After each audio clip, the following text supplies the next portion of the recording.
ได้เอาอันอย่างมาก็หาไม่เมื่อเอามามือเปล่าแล้วเอาจะเอาอะไร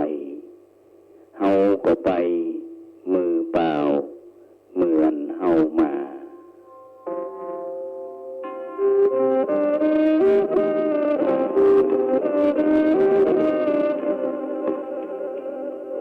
ขอเจริญสุขสวัสดีกับบรรดาท่านผู้ฟังทั้งหลายที่กำลังรับฟังสถานีวิทยุพระพุทธศาสนาคลื่น 104.50 เมกะเฮิรตซ์ซึ่งตั้งอยู่ที่วัดฝ่ายหินตำบลสุเทพอำเภอเมืองจังหวัดเชียงใหม่ซึ่งก็เป็นประจำทุกคืนวันเสาร์วันอาทิตย์เวลาหลังจากที่จบข่าวตั้งสำนักพระราชวังซึ่งในช่วงนี้ก็จะเป็นการประชาสัมพันธ์เกี่ยวกับในราชพิธีบรมราชาภิเษกฉะนั้นก็เป็นหน้าที่ที่ประสบนิกรชาวไทยทุกหมู่ทุกคณะจะได้ร่วมแห่งเป็นน้ำหนึ่งใจเดียวกันได้ร่วมพิธีบรมราชาภิเษกในรัชกาลที่10ซึ่งในค่ำคืนนี้ก็พบกันในคืนวันที่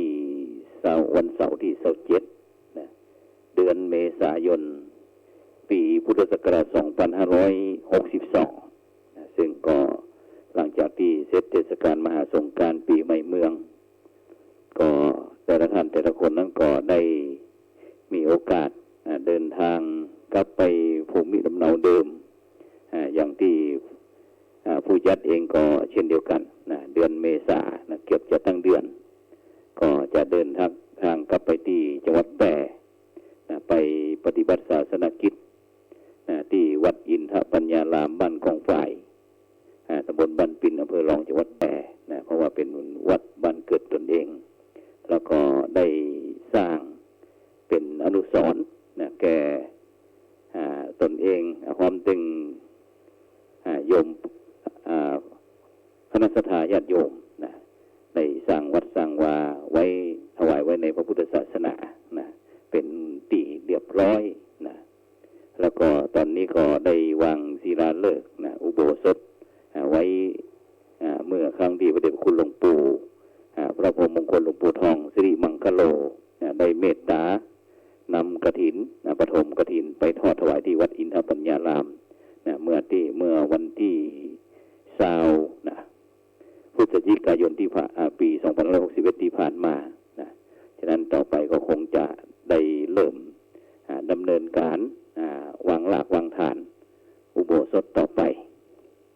ซึ่งก็วันนี้ก็กำลังเดินทางกลับมาจากจังหวัดแพร่เพราะว่าได้มีโอกาสเดินทางตั้งแต่ต้นเดือนเมษายนคณะสัตยาญาติโยมทั้งหลายฉะนั้นรายการรายการส่องธรรมของเขาอาจจะกระท่อนกระแท่นพ่องก็ต้องขอสุมาอภัยเพราะว่าตามวัดตามบ้านนอกคอกนานั้นก็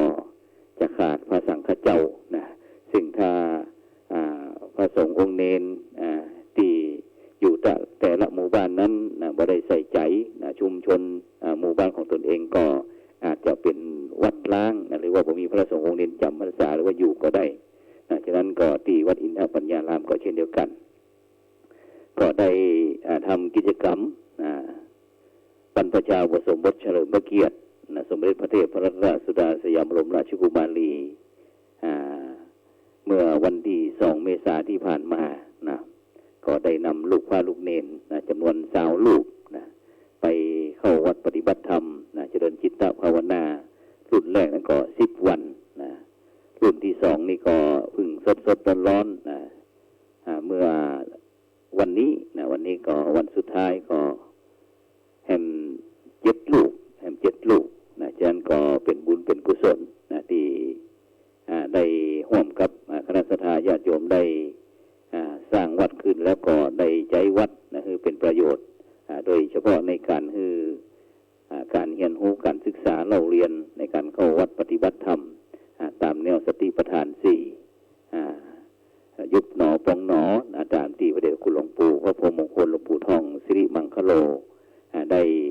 สั่งได้สอนไว้นะซึ่งจะได้ก็ตามบรรดาท่านผู้ฟังทั้งหลายนะปีนี้ก็เทศกาลมหาสงกรานต์ปีนี้ก็ได้มีโอกาส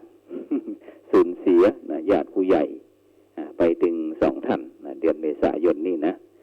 ญาติผู้ใหญ่ไปถึง2 ท่านตั้งแต่วันที่16นะเมษายนนะ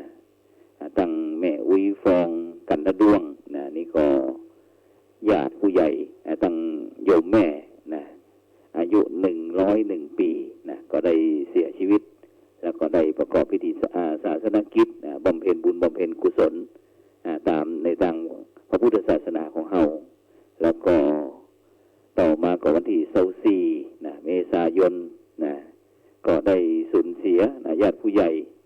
แห่งท่านหนึ่งนะคือพระวิแก้ววันแว่นนะอายุ91 ปีนะฝ่ายโยมแม่เช่นเดียวกันนะซึ่งก็วันนี้ก็ได้ประกอบพิธีบำเพ็ญบุญบำเพ็ญกุศลแล้วก็ชาปนกิจศพนะที่สุสานป่าจ้าดงลานตำบลบ้านปินอำเภอรองจังหวัดแพร่ตกลงแล้วปีนี้ก็เดือนเมษายนนี้ก็ได้ถึงงานบุญงานกุศลได้ถึงงานข่าวดำนะซึ่งก็ถือว่าเป็นเรื่องธรรมดานะเป็นธรรมดาเป็นปกตินะของมนุษย์ปุถุชนคนธรรมดาสัตว์โลกนะที่เกิดขึ้นมาในโลกใบนี้นะไม่ใช่แต่เฉพาะเกิดกับพระครูโสพลตัวอันนะแต่ก็เกิดกับท่านผู้ฟังทุกท่านนะแต่จะวันใดวันหนึ่งก็เป็นไปได้นะฉะนั้นก็ต้องเตรียมตัวให้พร้อมซ้อมมาให้ดีโดยเฉพาะเรื่องบุญเรื่องกุศลนะที่เฮาท่านทั้งหลายจะต้องตั้งหน้าตั้งตานะทำบุญทำกุศลอย่างมั่นคงนะแล้วก็ด้วยความดำเนินชีวิตด้วยความไม่ประมาทโดยเฉพาะเรื่องบุญเรื่องกุศลนี่ก็จะรอให้สิ้นลมหายใจแล้วก็บ่ได้นะตอนที่เฮายังมีชีวิตอยู่นะเฮาก็จะต้องขวนขวายนะในขณะที่ยังมีลมหายใจเพราะว่าเฮาสามารถที่จะกำหนดทิศทางชีวิตของเฮาได้เวลาเดินเรือเดินทะเลมุ่งตรงไปยังต่างประเทศได้ถูกต้องเครื่องบินนะบินไปสู่ท่าอากาศยานอย่างคนละซีกโลกได้เพราะอย่างเพราะว่าเขามีเข็มทิศนะคนเฮาก็เหมือนกันบรรดาท่านผู้ฟังทั้งหลายเฮาจะไปที่ไหนก็ตั้งเข็มทิศชีวิตไว้แล้วก็ดำเนินปฏิปทาไปตามนั้นจะไปให้สุขสบายก็ต้องตั้งเข็มทิศด้วยการทำความดีแล้วอานุภาพของความดีก็จะผลักดันหรือว่าบันดาลเอง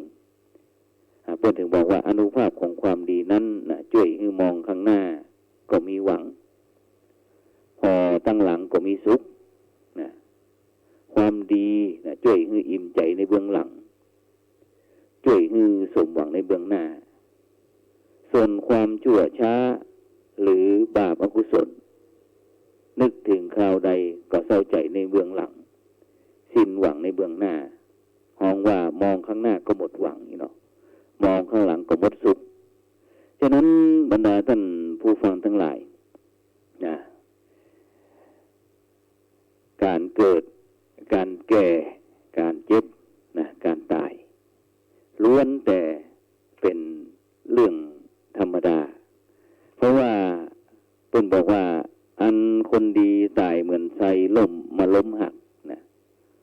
ผู้คนหักระลึกอยู่บ่รู้หายหรือว่าคนดีอยู่ก็มีคนหักจากก็มีคนอะไรแม้ตายก็มีผู้เสียดายคิดตึงหาซึ่งคุณธรรมสำคัญที่ทำให้อยู่มีคนฮักก็คือบุคคลนั้นต้องเป็นผู้ที่มีคุณในอย่างที่จะทำให้คนฮักคุณนั้นก็คือเรื่องคุณความดีคุณในอย่างที่จะทำให้จากแล้วมีคนอะไรคุณตรงนั้นก็ได้แก่คุณประโยชน์นะคุณประโยชน์แล้วก็สิ่งที่ทำให้แม้ตายก็มีผู้เสียดายคิดถึงนะก็ได้แก่ความปรารถ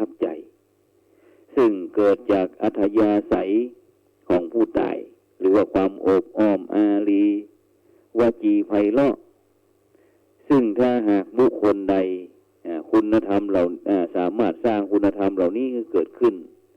ในจริตในอัธยาศัยก็มีเป็นเครื่องหมายว่าอยู่ก็สบายไปก็สะดวกอยู่ก็บ่ลำบากจากก็บ่ลำเข็ญอยู่ก็มีคนเลี้ยงกายเวลาตายก็มีคนเลี้ยงวิญญาณอยู่มีผู้ประทานจากมีผู้ประทับเพราะฉะนั้นบรรดาท่านผู้ฟังทั้งหลายนะชีวิตทุกชีวิตที่เกิดขึ้นมาในโลกนี้นะต่างก็มีสิ่งที่หลีกเลี่ยงบ่ได้เลี่ยงบ่พ้นทุกคนจะต้องประสบพบเจอแน่นอนแม้บุคคลผู้นั้นจะมีอำนาจล้นฟ้ามีเงินตราล้นแผ่นดินก็บ่อาจหลีกได้เลี่ยงพ้นจะหนีอย่างก็อาจจะหนีได้แต่ที่เฮาท่านทั้งหลายหนีบ่ได้ก็คือเฮาหนีแก่บ่ได้นะเฮาหนีแก่บ่ได้เฮามีความแก่เป็นธรรมดาเฮาหนีไข้บ่พ้นเฮามีความเจ็บไข้เป็นธรรมดาทุกคนต้องตายเฮามีความตายเป็นธรรมดาต้องจากไกลของฮักเฮามีความพลัดพรากจากคนฮักและของฮักเป็นธรรมดาแล้วต้องเป็นไปตามหลักของกรรมเฮาสร้างเหตุจะใดเฮาก็ได้รับผลอย่างนั้นเพราะฉะนั้นเนี่ยบรรดาท่านผู้ฟังทั้งหลายนะธรรมชาติและโดยปกติวิสัยมนุษย์คนเฮาทุกรูปทุกนามนะชอบได้บ่ชอบเสียนะแต่ถ้าหากพอฮือลึกคิดฮือซึ้งก็จะพบว่าความเสียนั้นมีได้แฝงอยู่นะยกตัวอย่างความตายจะกลายเป็นเทวทูตเทวทูตจะได้ก็คือแสงสว่างทางสติปัญญาแก่เฮาว่าในความตายหาไร้ประโยชน์ไม่อย่างเช่นยกตัวอย่างกฎหมายก็บ่ต้องแตะต้องนะบ่ว่าจะเป็นหนี้เป็นสินเป็นหนี้เป็นค่านะเวลาสิ้นชีวิตไปแล้วนะกฎหมายก็บ่ต้องนะญาติพี่น้องก็บ่รบกวนนะไปส่งถึงประชาแล้วก็ตัวใครตัวมันละนะบ่มีไผที่จะโดดเข้ากล่องปอนตัวนะบ่มีไผที่จะตายตัวละนะส่งถึงที่ให้ก็จบกันนะมีคดีก็ยกเลิกนะแม้แต่จะฟ้องร้องคงขึ้นลงขึ้นศาลต่างๆนะต่างโดยเฉพาะที่เฮาจะได้ยินว่าฆ่าตัวตายหนีหนี้หนีสินพ่องนะทุกสิ่งทุกอย่างก็เป็นโมฆะยกเลิกหมดมีหนี้มีสินก็ยกฮื้อแล้วก็เวลามีเรื่องคัดใจก็อภัยให้กันนะฉะนั้นเนี่ยบรรดาท่านรู้ฟังทั้งหลายนะโดยเฉพาะเวลางานศพงานศาสตร์งานเดือนเฮนดีผีสายงานขาวดำต่างๆบางบ้านบางคนบางหลังนี่ก็พี่น้องบ่ใครถูกกันนะเพราะว่าผลประโยชน์ไม่ลงตัวอูกันบ่รู้เรื่อง อูกันง่ายอูกันบ่รู้เรื่องแต่พอมีตั้งญาติผู้ใหญ่ได้สูญเสียชีวิตขึ้นต่างคนก็ต่างกุรีคุจรพร้อมที่จะช่วยเหลือเกื้อกูลในงานให้สำเร็จรุ่งเรืองไปด้วยดี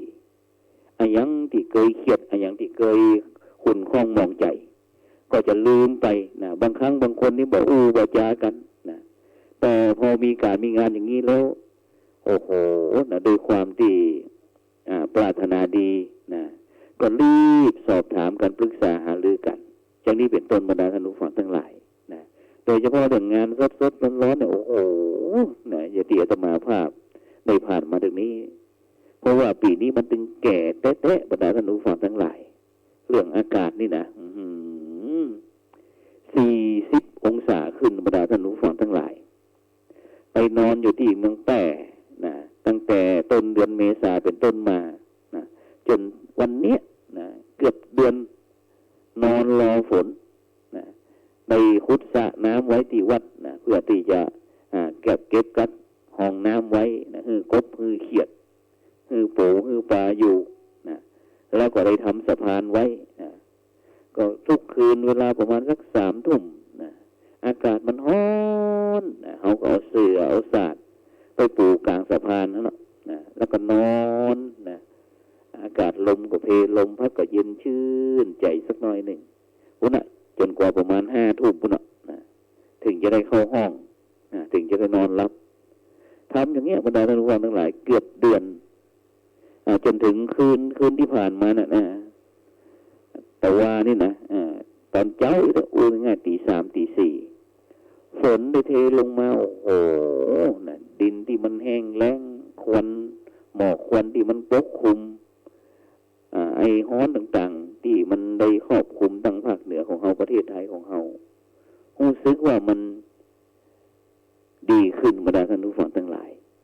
ฉะนั้นโดยเฉพาะเรื่องสิ่งแวดล้อมหรือว่าธรรมชาติ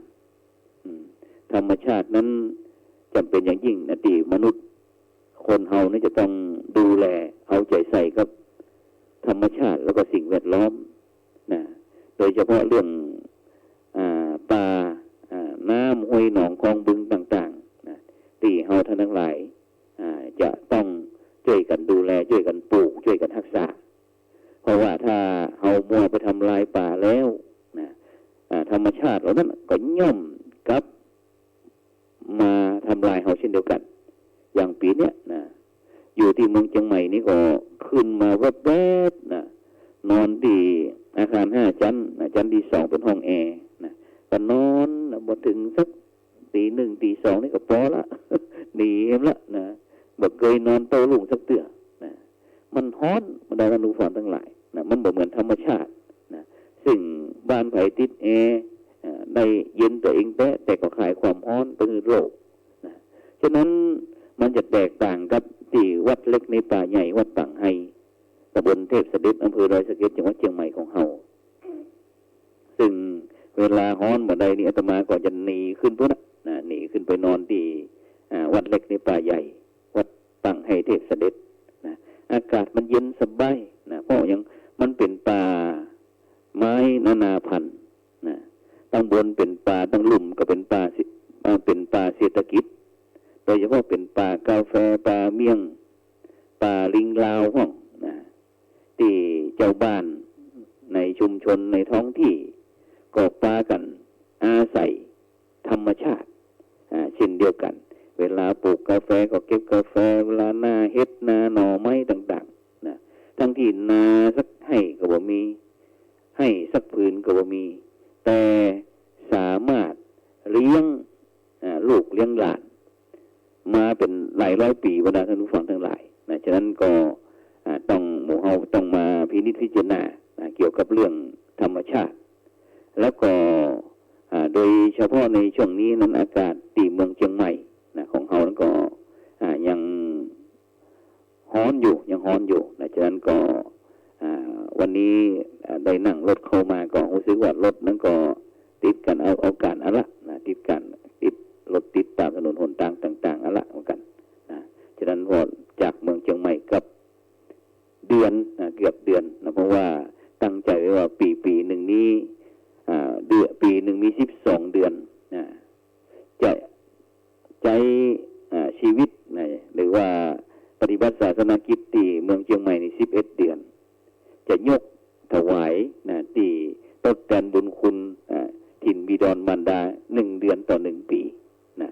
ฉะนั้นก็พยายามนะบ่ถึงห้องขาดห้องเกินห้องนะก็เป็นเรื่องธรรมดาแต่เฮาก็ได้ทำแล้วนะเพื่อที่จะได้ทดแทนบุญคุณถิ่นที่เคยอยู่อู่ที่เคยนอนบ้านที่เคยพักผ่อนอาศัยนะแล้วก็เพื่อนพ้องน้องพี่นะมิตรแก้วสหายคำก็จะได้พบได้เจอกันนะฉะนั้นก็ในช่วงสุดท้ายนี้ก็ใกล้เวลาจะหมดละนะก็จะได้นำข่าว